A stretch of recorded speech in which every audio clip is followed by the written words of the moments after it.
So coming back to the topic of this video, if you ask most people how their bet sizing changes as the board goes from rainbow to two-tone, most of them are going to tell you that we should size up. And the reason why we should size up would be that the board is slightly drawier, and so it becomes more important to bet big in order to charge our opponent's draws. Whereas if the board is a rainbow board, that it's especially the more disconnected rainbow boards, then it doesn't make quite as much sense to be betting big, since a lot of our opponents is going to be folding to a small bet anyway. So you will definitely see some situations where this interpretation is valid. So for example, small blind 3-bet versus button. If you look at the ace high boards, for the most part, this is what we see. On the two-tone boards, we see we still see some small bets, which is represented by light pink. There's definitely quite a bit of small betting going on, but we also see some frequency of big bets, which is dark pink, that we don't see for the rainbow boards. So on most ace high rainbow boards, for small blind 3-bet versus button, there's just a whole bunch of small betting and not much big betting and not much checking. So this interpretation of betting big in order to charge our opponent's draws, it does seem to hold here. But the thing is, there will be plenty of other situations where the trend isn't quite as clear. So as the board gets lower, if we look at jack high boards, for example, now there's a whole bunch of big betting going on either way, and we don't seem to care much if the board is two-tone or rainbow.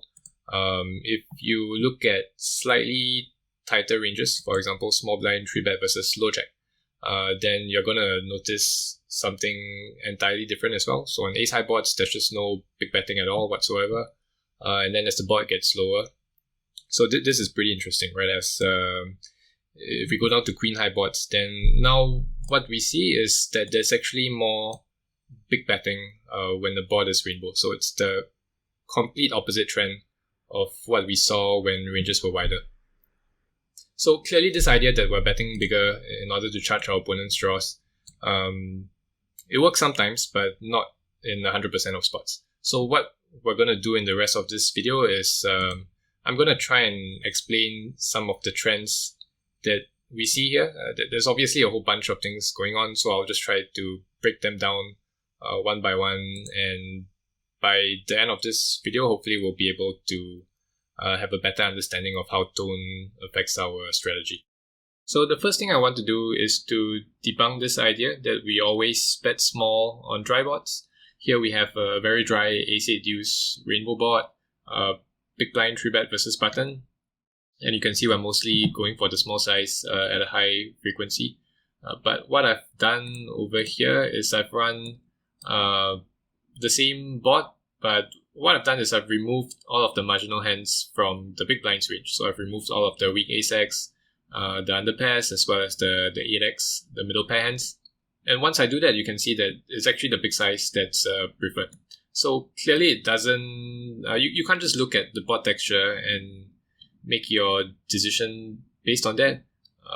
For sure, your sizing is going to depend on how your range interacts with the board as well. So in a situation where we don't have any marginal hands, no matter how dry the board is, the small bet will just never be a thing. I guess you can kind of argue that your bluffs might have higher EV as a small bet because your opponent is very inelastic and is probably going to overfold more versus a small bet. But at the same time, you can also say that because your opponent is so inelastic, it makes a lot more sense to go ahead and bet big when you do have a hand like ace king or ace queen, since he's either going to be calling or folding, and if he's calling or folding the same range versus different sizes, then you should just bet big to maximize value.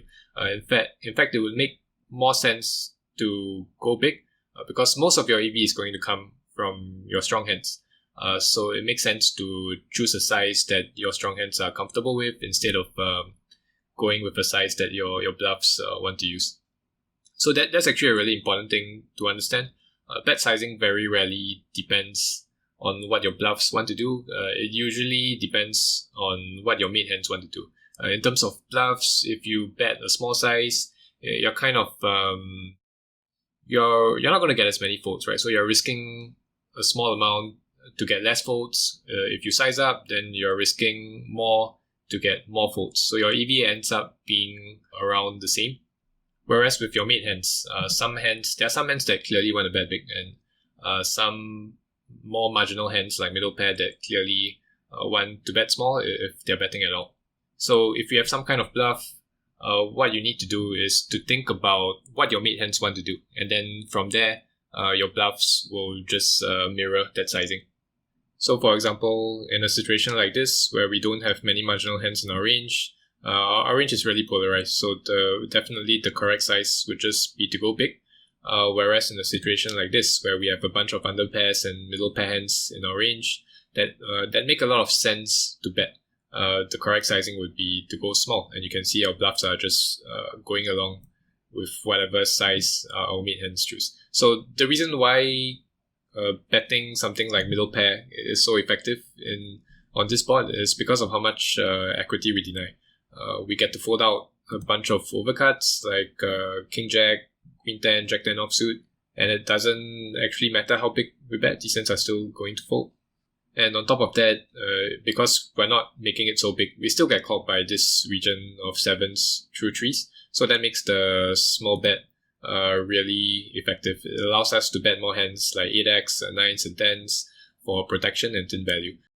So coming back to this spreadsheet over here, it should be a bit clearer now what's going on. Most of the bots where we use the small bet at a high frequency and where there's not much big betting, these are just bots where protection is very effective. So any rainbow bot, especially those with quite a low middle cut, it just makes a lot of sense to bet middle pair. We get to deny quite a bit of equity. Whereas the bots where the big bet gets used more and there's less small betting, these would just be the bots where we are not as inclined to be betting hands like middle pair. So ace 10 7, for example, even though it's a rainbow bot, we're not that inclined to bet a hand like 10x, just because we basically never fold out the hand with two overcuts. King Queen has a gut shot, and then you have stuff like Jack 9 as well that has a gut shot and one overcut. So just a lot more of these hands because of how connected the board is, and you can see because we're betting less hands like 10x, what this does is it frees up the strong hands like ace king and ace queen to go ahead and bet big. And then on the two-tone boards, we see something very similar, which is that the presence of the flush draw, it makes us a lot less inclined to be betting something like middle pair.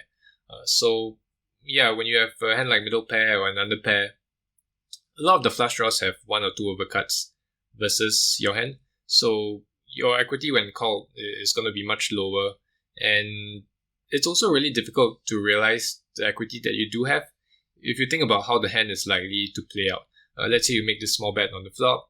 Right off the bat, the flush draws are going to raise you sometimes. If they raise, your hand is just 0 EV. Even if they don't raise you, they're going to call.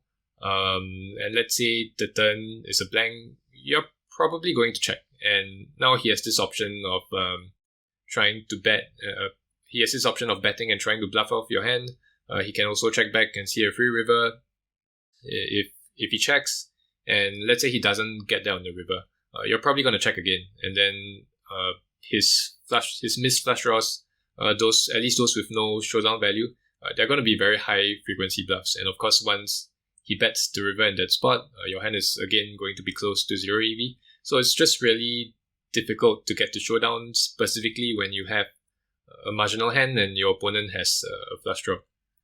So because of that, we see a much lower frequency of small bets. We're just not so inclined to bet something like middle pair, and once again, it frees up our strong hands to go ahead and bet big. But that said, it's not the same on every two-tone board. You will see boards like A7-3, A7 deuce, A6-3, where even though the board is two-tone, protection is still relatively important. If you bet a hand like 7x, I guess small blind doesn't have that much 7x in its 3-betting range, but you will still have hands like 8s and 9s that benefit a lot from protection. You get to fold out hands like Queen Jack, King Queen, King Jack with two overcuts versus your hand. So these bots tend to play a bit more similar to rainbow bots, but the idea is still the same.